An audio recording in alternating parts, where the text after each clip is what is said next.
everybody, welcome to another video. Hopefully my lighting isn't as bad as it's been the last couple of weeks. It's so gloomy here in the UK now that we've officially reached autumn and winter is coming. So I've messed around with my settings a little bit and I've put the overhead lights on, so hopefully you can all see me a little bit better and it's not quite so dark as it has been. I am 10 weeks and 1 day pregnant today. And there isn't really a lot to say symptoms-wise because I feel much the same as I did last week. So one thing that did happen though is we had our dating scan on Monday at 9 weeks and 6 days. So my official due date, and this won't change anymore, is now the 6th of June 2017. This is actually a day before John's birthday, which is kind of nice. And we got a picture, so here it is.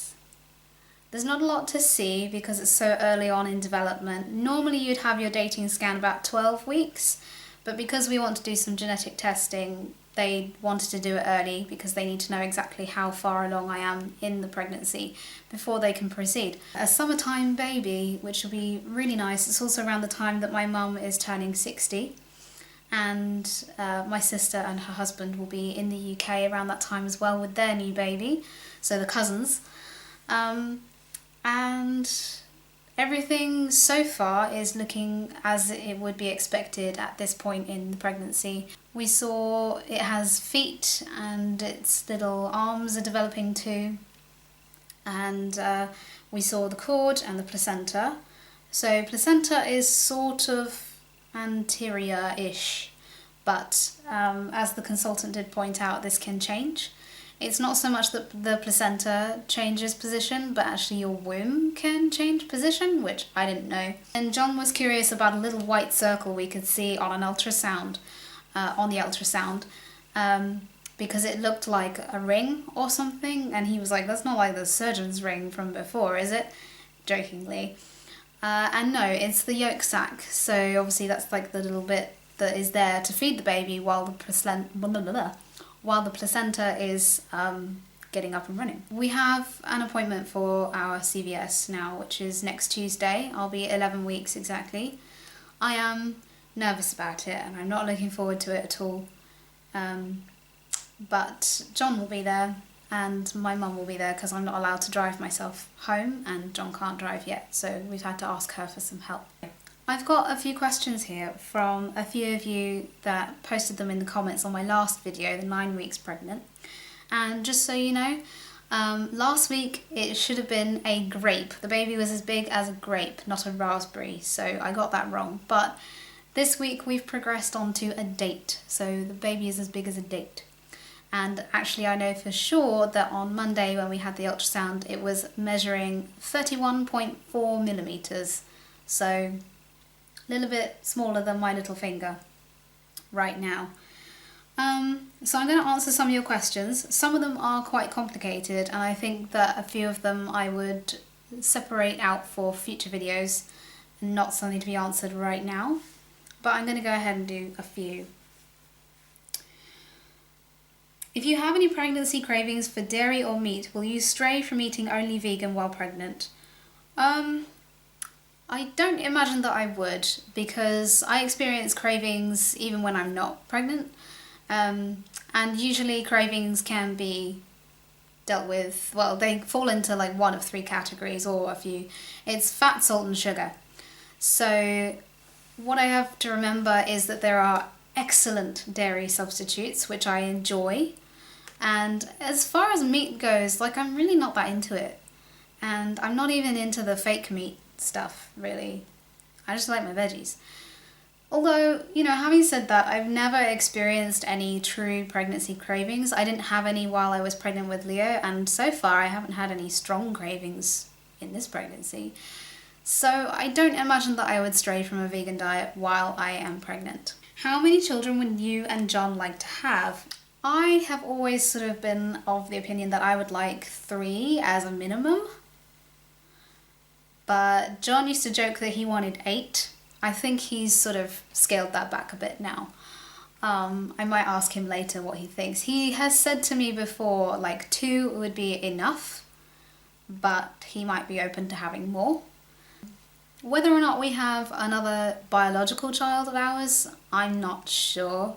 Somebody has said that they're surprised that I am sharing my concerns over the health of the baby and with regards to like terminating a pregnancy. I have always wanted my channel to be a place where I don't gloss over things and make things seem like they're okay when actually there's some pretty serious stuff going on, because life is not easy and it's not straightforward, and there is probably somebody else out in the world going through similar things to me, and I want there to be somebody putting that out there saying, hey, this really crappy thing is happening to me, so that they have something to look at, to, you know, feel comforted by, I suppose. So I don't shy away from difficult topics. Genetic testing and abnormalities at birth and, you know, terminations are real things that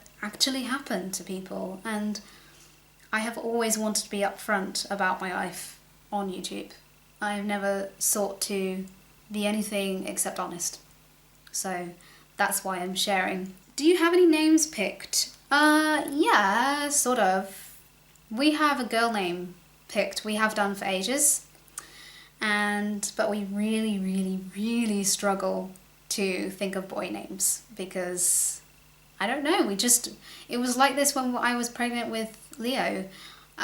We just had no idea what boy names we liked. So if you have any suggestions, go ahead. But the girl name that we've always liked, and to be honest, this is John's choice. I got to pick Leo's name, so John gets to choose this baby's name. And if it's a girl, he would like her to be called Cora, C-O-R-A, Cora Faith as a middle name. And Faith has particular significance to John. And although I'm not in love with it, I like it enough and I think it's nice. Especially Cora, that's quite an unusual name these days. How did Leo react to the news? Well, we actually haven't told him yet because it's so early and, you know, it's a long time to wait.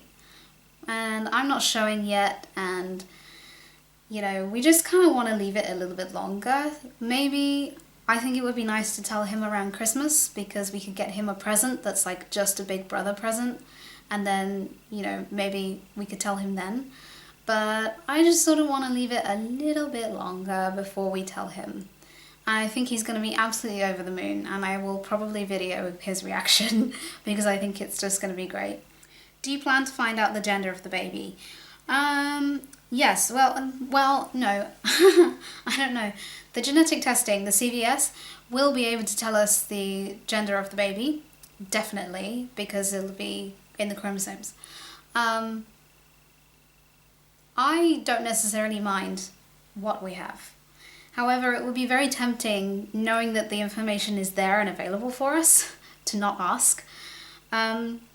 John would like to find out, but he said if I really don't, then he's happy to wait and find out. However, he really wants a girl, and I think that if we were having a boy, he would sort of need time to maybe come to terms with it a little bit, like I did when I found out I was having Leo. I needed time to sort of come to terms with the fact that I was having a boy, because I was so nervous about having a boy. I didn't know what to do with them.